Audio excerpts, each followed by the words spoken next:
మీరు ఎప్పుడైనా అనుభవించారా? బ్రహ్మాండం మీ మాట వినడం లేదని. మీరు అరుస్తున్నారు, కోరుకుంటున్నారు, ప్రార్థిస్తున్నారు. కానీ జవాబుగా కేవలం నిశ్శబ్దమే లభిస్తుంది. మీరు ప్రతిరోజు ఉదయం లేచి మీ కోరికలను పునరావృతం చేస్తారు. విజువలైజేషన్ చేస్తారు. అఫర్మేషన్ పలుకుతారు. అయినా మీ జీవితం అదే విధంగా ఉంటుంది. అదే ఉద్యోగం, అదే సంబంధాలు, అదే శూన్యత. మరియు నెమ్మదిగా మీ మనసులో ఒక ప్రశ్న మూలాలు పాతుకుపోతుంది. నేను ఏదో తప్పు చేస్తున్నానా? నా గొంతు సరిపోదా? లేదా బ్రహ్మాండం నన్ను ఒంటరిగా విడిచిపెట్టిందా? కానీ నిజం ఏంటంటే బ్రహ్మాండం మిమ్మల్ని ఎప్పుడూ విననివ్వలేదు. ఒక్క క్షణం కూడా. వాస్తవంలో బ్రహ్మాండం ప్రతి క్షణం మీ మాట వింటుంది. కానీ మీరు చెప్పేది బహుశా మీరు చెప్తున్నానని అనుకుంటుంది. బహుశా మీరు చెబుతున్నానని అనుకుంటున్నది కాకపోవచ్చు. మీరు మాటలతో ఒకటి చెబుతున్నారు మరియు మీ శక్తితో మరొకటి. మీరు మీ కోరిక గురించి మాట్లాడుతారు, కానీ మీ ఆత్మ భయం యొక్క భాష మాట్లాడుతుంది. మరియు బ్రహ్మాండం మాటల భాష కాదు, కంపనాల భాషను అర్థం చేసుకుంటుంది. ఈ రోజు నేను మీకు ఒక రహస్యం చెప్పబోతున్నాను. ఇది శతాబ్దాలుగా కేవలం ఎంపిక చేసిన వ్యక్తుల వద్ద మాత్రమే ఉండేది. ఒకలాంటి భాష. దానిని మాట్లాడగానే బ్రహ్మాండం తక్షణమే స్పందిస్తుంది. ఇది ఏ మంత్రం కాదు, ఏ మాయమాట కాదు. ఇది మీ లోపలే ఒక గొంతు. ఇప్పటి వరకు అణిచివేయబడింది. మరియు మీరు దాన్ని మేలుకొలిపినప్పుడు మీ ప్రపంచం ఎప్పటికీ మారిపోతుంది. కాబట్టి మీరు సిద్ధంగా ఉంటే లోతైన శ్వాస తీసుకోండి. ఎందుకంటే ఈ ప్రయాణం తర్వాత మీరు ఈ వీడియోను ప్రారంభించిన ముందు ఉన్న వ్యక్తి కాకపోవచ్చు. కాబట్టి ముందుగా బ్రహ్మాండంతో మాట్లాడటం అంటే ఏమిటో అర్థం చేసుకోండి. చాలా మంది బ్రహ్మాండం ఏదో దూరంగా కూర్చున్న దేవత అనుకుంటారు. తీర్పు ఇచ్చే దేవుడు, లేక కేవలం అదృష్టవంతుల మాటలు వినే ఒక విశాల యంత్రం. కానీ సత్యం దానికంటే చాలా లోతైనది మరియు సన్నిహితమైనది. బ్రహ్మాండం ఏ బాహ్య శక్తి కాదు. బ్రహ్మాండం మీ లోపల చైతన్యం యొక్క విస్తరణ. సముద్రం మరియు అలలు వేరు కాకపోవటం లాగా మీరు బ్రహ్మాండం వేరు కాదు. మీరు బ్రహ్మాండంతో మాట్లాడినప్పుడు వాస్తవంగా మీరు మీ సొంత ఆ లోతైన పొరతో మాట్లాడుతున్నారు. అది అంతా తెలుసు, అంతా అనుభవిస్తున్నది. ఇప్పుడు ఒక నిశ్శబ్ద సరస్సుల గురించి ఆలోచించండి. మీరు దానిలో రాయి విసిరినప్పుడు అలలు ఎగిసిపడతాయి. చిన్న రాయి అయినా పెద్దదైనా సరస్సు ప్రతిసారి స్పందిస్తుంది. కానీ మీరు ఒకేసారి 10 రాళ్లను వివిధ దశల్లో విసిరితే ఏమవుతుంది? అలలు ఒకదానితో ఒకటి ఢీకొని గందరగోళమై సరస్సు ఉపరితలం అస్తవ్యస్తమవుతుంది. మీ మనసు పరిస్థితి అదే. మీరు ఒకేసారి వేల ఆలోచనలు విసురుతున్నారు. నాకు డబ్బు కావాలి, నాకు ప్రేమ కావాలి, నాకు విజయం కావాలి. కానీ అదే సమయంలో మీ లోపల భయం కూడా ఉంది, సందేహం కూడా ఉంది, మరియు గత గాయాలు కూడా. బ్రహ్మాండం వినేది మీ మాటలు కాదు, ఆ అస్తవ్యస్త సరస్సు యొక్క శబ్దం. మీరు మీ అవచేతనను చేతనం చేయనంత వరకు అది మీ జీవితాన్ని నియంత్రిస్తూనే ఉంటుంది. మరియు మీరు దాన్ని దురదృష్టమని పిలుస్తూనే ఉంటారు. మీ నిజమైన భాష మీరు నాలుగుతో చెప్పేది కాదు. మీ నిజమైన భాష మీ అవచేతన మనసు ప్రతిక్షణం బ్రహ్మాండంలోకి పంపేది. మీరు చెబుతారు, నేను సిద్ధంగా ఉన్నాను. కానీ లోపల మీ బాల్యం భయంతో దాక్కుని ఉంటుంది. మీరు చెబుతారు, నాకు ప్రేమ కావాలి. కానీ మీ ఆత్మలో ఇంకా గాయాలు తెరుచుకున్నాయి. ఎవరో 10 సంవత్సరాల క్రితం ఇచ్చినవి. అందుకే బ్రహ్మాండం మీకు ఇచ్చేది మీరు నిజంగా కోరుకుంటున్నది. మీ శక్తి చెప్పేది ఉపనిషత్తుల్లో రాసి ఉంది. యదా పిండే తదా బ్రహ్మాండే. అంటే లోపల ఎలాగో బయట కూడా అలాగే. మీ బాహ్య ప్రపంచం మీ అంతర్గత ప్రపంచం యొక్క ప్రతిబింబం. మీ లోపల అరాచకత అంటే బయట కూడా అరాచకతే కనిపిస్తుంది. మీ లోపల స్పష్టత ఉంటే, శాంతి ఉంటే, నిశ్చయత ఉంటే అప్పుడు బ్రహ్మాండం ఆ భాషలోనే జవాబు ఇస్తుంది. కానీ ఇక్కడ ఒక విషయం అర్థం చేసుకోవటం చాలా ముఖ్యం. బ్రహ్మాండం మీ మాటలు అర్థం చేసుకోదు. బ్రహ్మాండం మీ మాటల అర్థాన్ని తీసుకోదు. అది కేవలం మీ ఫ్రీక్వెన్సీని చదువుతుంది. అది మీ భావాల గుండెల ధ్వనిని వింటుంది. కాబట్టి ప్రశ్న ఏంటంటే మీరు ఏమి చెబుతున్నారనేది కాదు, మీరు ఏ స్థితిలో చెబుతున్నారు. మీరు అవసరం నుండి మాట్లాడుతున్నారా, లేక పూర్ణత నుండి మీరు భిక్షగాడిలా అడుగుతున్నారా? లేక సృష్టికర్తలా ప్రకటిస్తున్నారా? ఎందుకంటే మీ బ్రహ్మాండం నుండి వేరు కాదని అర్థం చేసుకున్న క్షణం మీ గొంతు మారిపోతుంది. మరియు గొంతు మారినప్పుడు స్పందన కూడా తక్షణమే మారిపోతుంది. ఇప్పుడు మీరు ఆలోచిస్తున్నారు, సరే అయితే నేను నా లోపల ఈ గందరగోళాన్ని ఎలా సరిచేయాలి? నేను నా నిజమైన గొంతును ఎలా గుర్తించాలి? మరియు ఇక్కడే నిజమైన ప్రయాణం ప్రారంభమవుతుంది.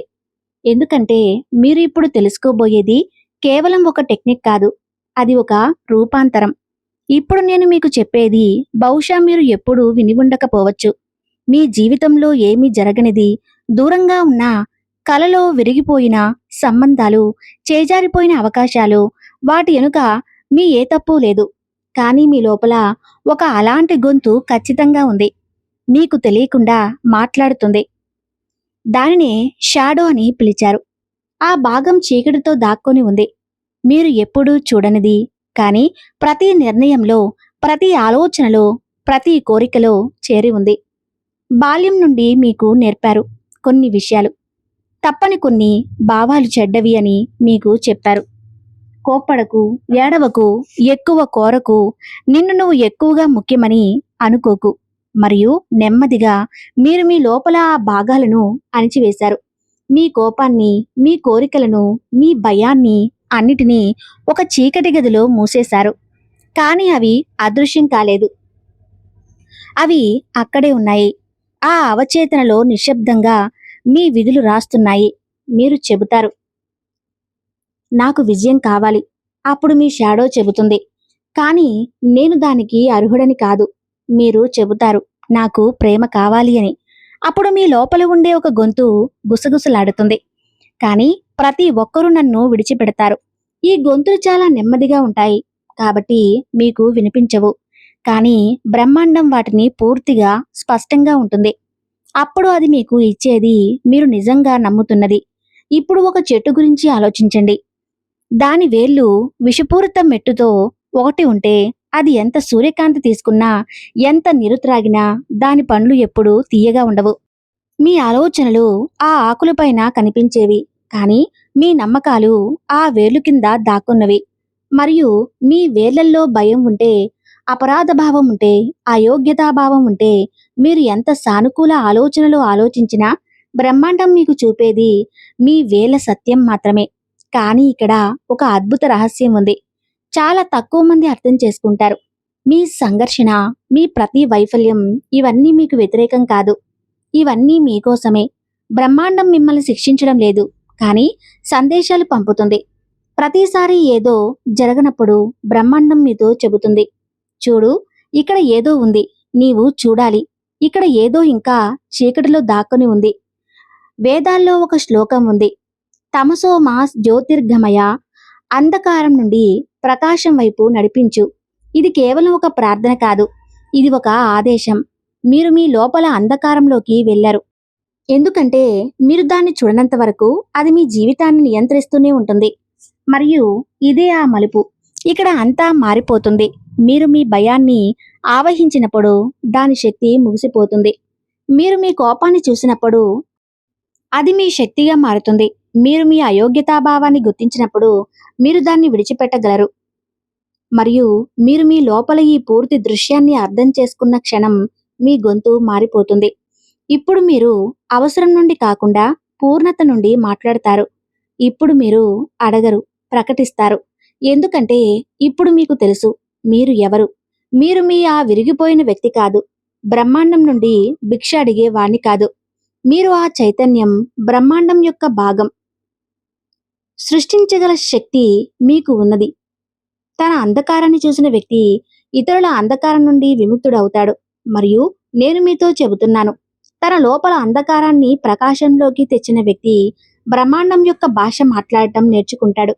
ఎందుకంటే అప్పుడు అతనికి ఏ దాక్కున్న గొంతు ఉండదు. అప్పుడు అతని మాటలు మరియు అతని శక్తి ఏకమవుతాయి.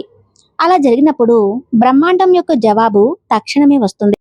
ఇప్పుడు మీ మనసులో ప్రశ్న ఎగురుతుంది, సరే అయితే నేను ఇది ఎలా చేయాలి? నేను నా షాడోని ఎలా చూడాలి? అప్పుడు అతని మాటలు మరియు అతని శక్తి ఏకమవుతాయి. మరియు అలా జరిగినప్పుడు బ్రహ్మాండం యొక్క జవాబు తక్షణమే వస్తుంది. ఇప్పుడు మీ మనసులో ఒక ప్రశ్న ఎగురుతుంది. సరే అయితే, నేను ఇది ఎలా చేయాలి? నేను నా షాడోను ఎలా చూడాలి? నేను నా గొంతును ఎలా శుభ్రం చేయాలి? మరి దీని జవాబు ఏ పుస్తకంలో లేదు, ఏ మంత్రంలో లేదు. కానీ ఒక సరళమైన, లోతైన అనుభవంలో ఉంది. కాబట్టి ఇప్పుడు జాగ్రత్తగా వినండి. ఎందుకంటే నేను ఇప్పుడు చెప్పబోయేది మీ జీవిత దిశను మార్చగలదు. కాబట్టి ఇప్పుడు ఆ స్థలానికి వెళ్దాం. ఎక్కడ మాటలు ముగుస్తాయి మరియు అనుభవం ప్రారంభమవుతుంది. ఇది ఏ దశల టెక్నిక్ కాదు. ఇది తన లోపలికి ఒక ప్రయాణం. మరియు దీన్ని ప్రారంభించడానికి మీకు ఎక్కడికి వెళ్లాల్సిన అవసరం లేదు. కేవలం కొంచెం ఆగాలి. ముందుగా ఈ రాత్రి మీరు ఒంటరిగా ఉన్నప్పుడు, చుట్టూ శబ్దం లేనప్పుడు నిశ్శబ్దంగా కూర్చోండి. మీ కళ్ళు మూసుకుని ఒక లోతైన శ్వాస తీసుకోండి. మరియు శ్వాస విడుచుకున్నప్పుడు మీతో మీరు అడగండి, నేను నిజంగా ఏమి కోరుకుంటున్నాను? మరియు ఈ ప్రశ్న ఎవరితోనూ కాకుండా మీ అతి లోతైన భాగంతో అడగండి. ఆ భాగంతో అది అబద్ధం చెప్పదు.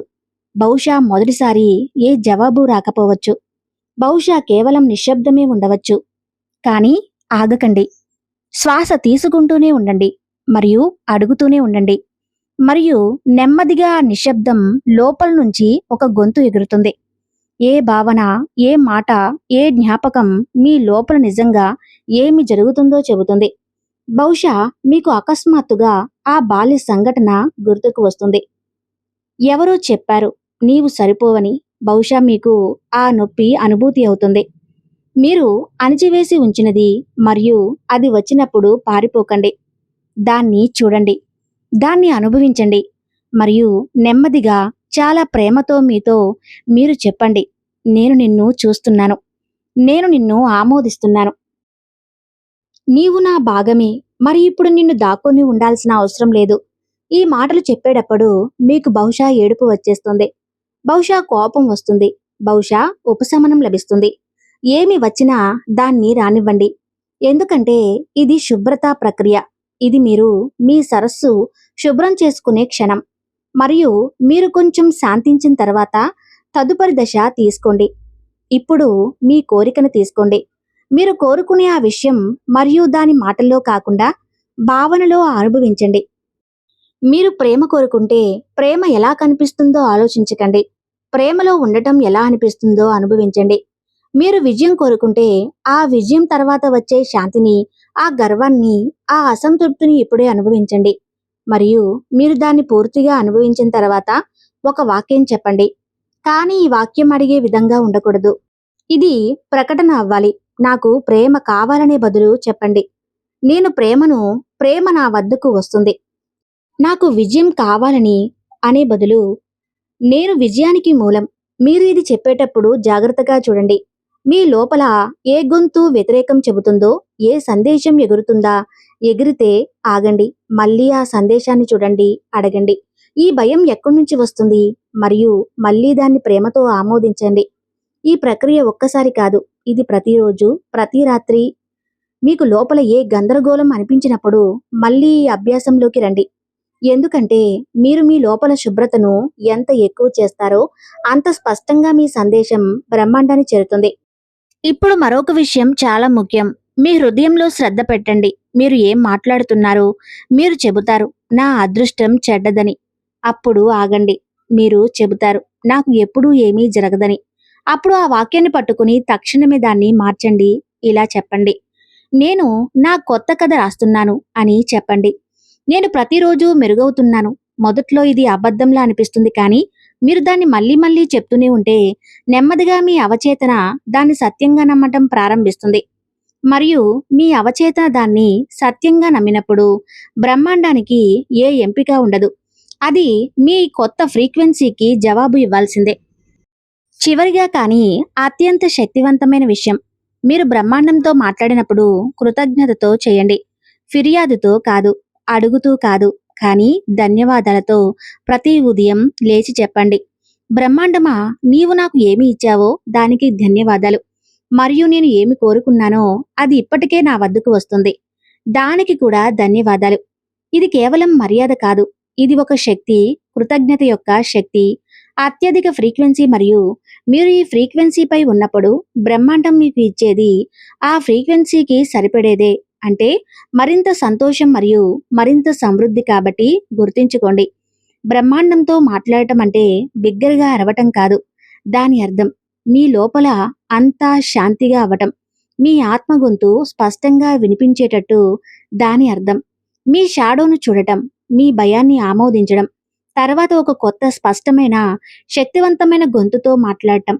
మీరు అలా చేసినప్పుడు బ్రహ్మాండం కేవలం వింటుంది మాత్రమే కాదు, అది తక్షణమే జవాబు ఇస్తుంది. ఎందుకంటే ఇప్పుడు మీరు బ్రహ్మాండం నుంచి వేరు కాదు. ఇప్పుడు మీకు తెలుసు మీరు మరియు బ్రహ్మాండం ఒక్కటే అని. కాబట్టి ఇప్పుడు మనం ఇంటికి వచ్చాం, ఈ ప్రయాణం యొక్క ముగింపుకు, లేదా బహుశా ఇది చెప్పటం మరింత సరైనది, ఒక కొత్త ప్రారంభానికి. ఈ రోజు మీరు విన్నది కేవలం సమాచారం కాదు, అది ఒక అర్థం. దానిలో మీరు తమని తాము చూసుకున్నారు.